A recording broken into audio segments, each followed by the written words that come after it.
What's up, guys? Welcome back. I got a few questions on Stratocaster setups and how I set mine up, or any tricks to setting them up. So my 59 needs a little bit of loving, so I'll walk you guys through it and show you what I do. Just to be clear, I don't do this every time I put strings on it, but every fifth time or so, especially if I've been gigging, I'll try to just do a little maintenance routine to it to make sure it's running tip-top. First order of business, just get off the strings, obviously.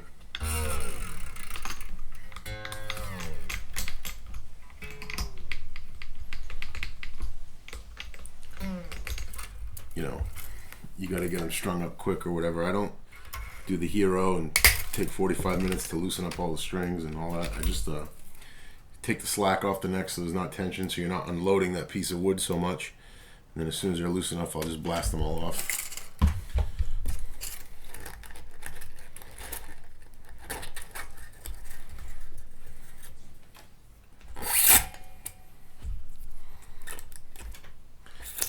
So I've been playing a few gigs on this, and the pots were getting a little scratchy, and you know, the frets were starting to get a little dull.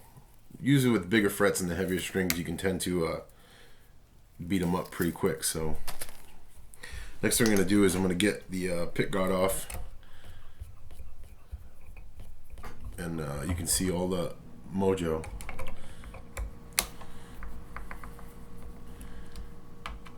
I want to comment too, I like to use a black, something black under the guitar when I'm doing this. That way if I lose something, it'll stick out and I can find it pretty quick.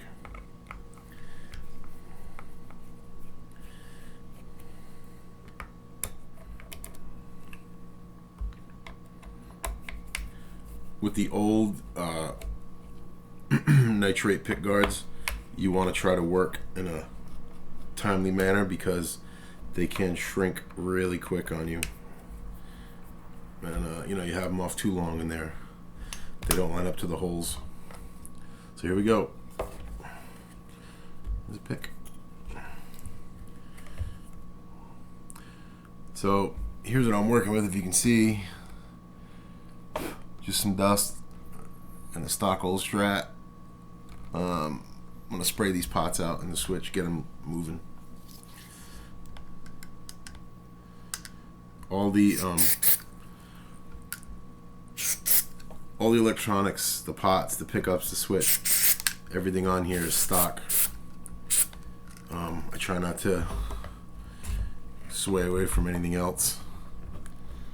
You know, I like to use what works, so I keep it there.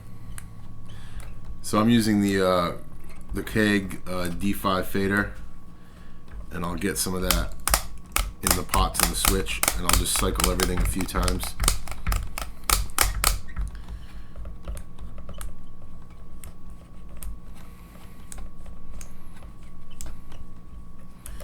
You can, and if you have a pot that's giving you a hard time, or you have one that's feeling a little scratchy, you can almost feel it free up in your hands with that stuff. So that's why I like to use it.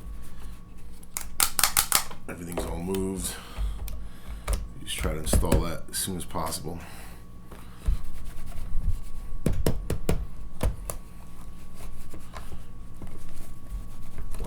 Excess. Put your screws back in.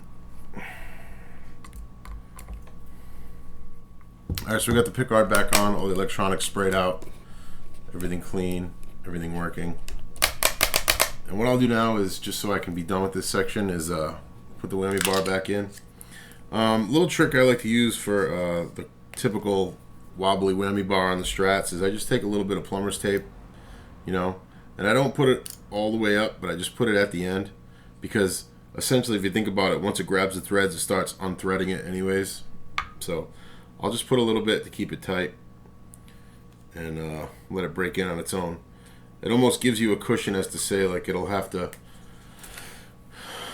get through this thread before it starts to manipulate the bar, and you can see how it goes in tighter, you know, but as soon as you work it a little bit, it loosens back up.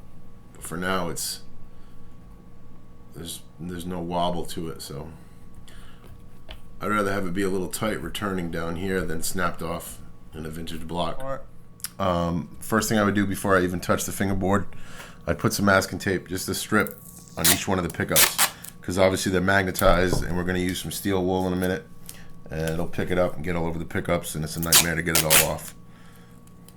So just one strip, put it over the coil, and we're good. You end up with something like that. So another wise thing to get, because like I said, I don't do this every time, but once I feel I'm starting to get a little dull or worn out, is I get these fret guards. You can get them at StewMac, you can get them on Amazon, and I'll just give the frets a quick cleanup, you know. And what that does is it just, obviously, like the name says, it guards the fret, and you just want to give it a quick polish.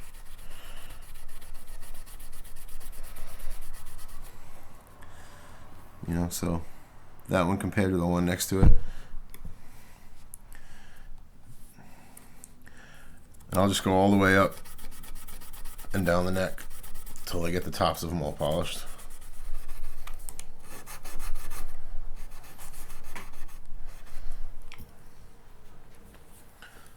Take your cloth, just come in, wipe off all the dust.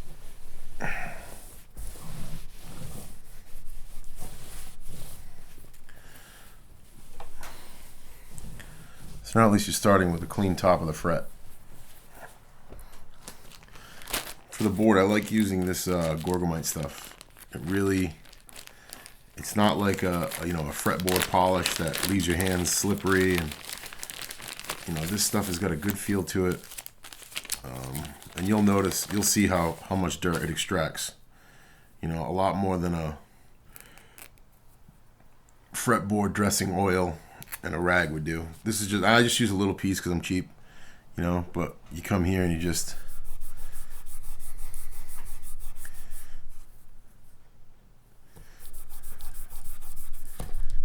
I'll just do them all just that way, get them all juiced up. And I think a nice moisturized fretboard actually comes through tonally, while playing, and you can hear it. And I don't know, it's a beautiful piece of probably 100-year-old rosewood, and you want that, shining. I say that because the guitars are 59, and who knows how long the tree was there before it got slaughtered. So that's just doing a quick wipe of the board, And I'll let that sit for a minute. Come back with my cloth and just give it a light pat down.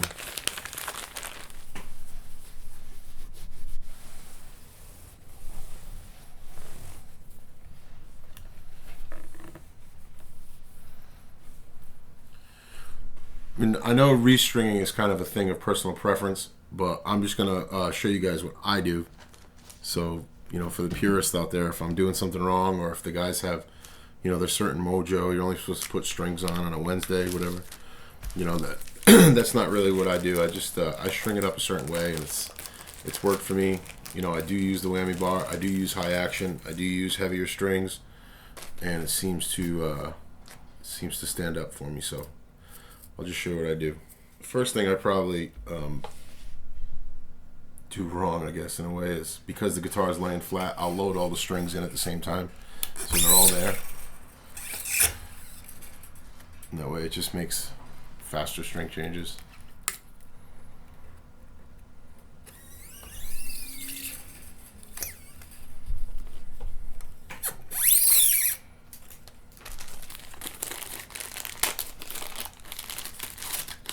I use the Diodarios because they're really great. Nice ropes.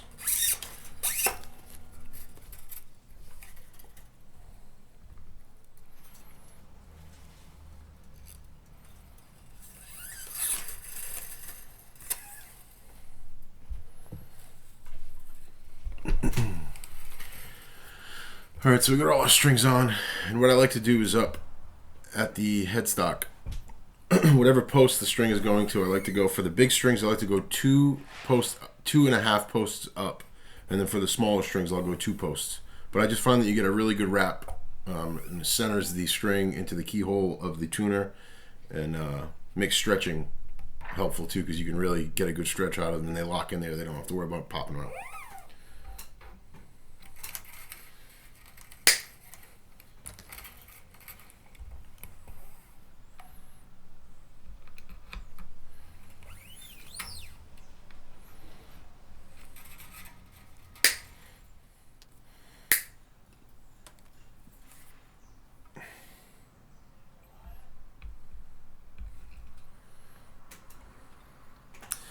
The only real trick I do is I don't do any kind of, put a piece of shrink tubing over the string going through the saddle or anything like that, but I do make sure my high E saddle is sanded smooth so there's no abrasion on it to catch the string and break it, because it's the thinnest string and we find ourselves bending it the most.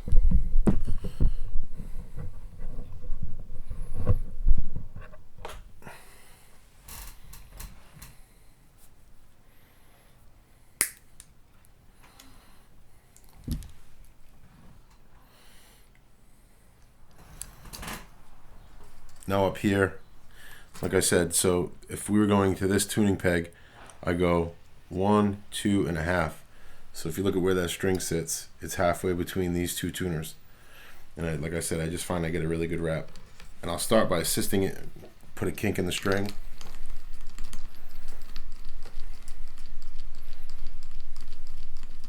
And do this forever.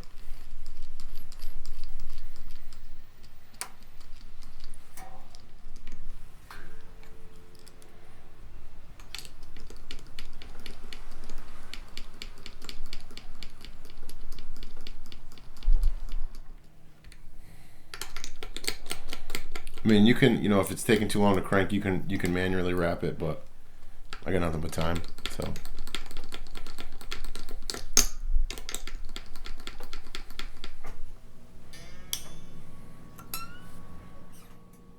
On this part of the tuner, right here, you'll see the string not seated, and I'll usually take something and seat that, because if you listen to this pitch and then you seat it, the pitch has now changed.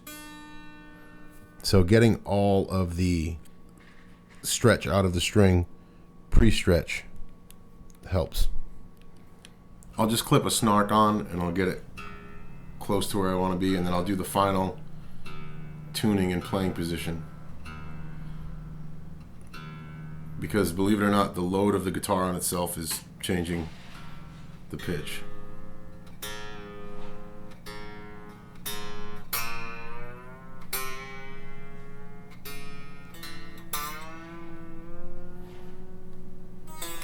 Now I'll just do some stretching. I'll hold it at the 1st and 2nd fret and just lift up on all the strings.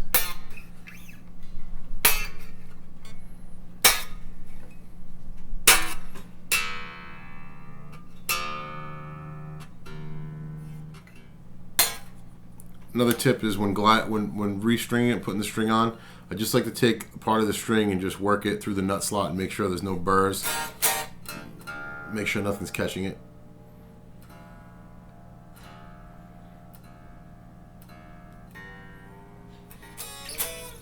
It's all tuned up to pitch, and I'll just check it up against an octave, so if I hit the open E,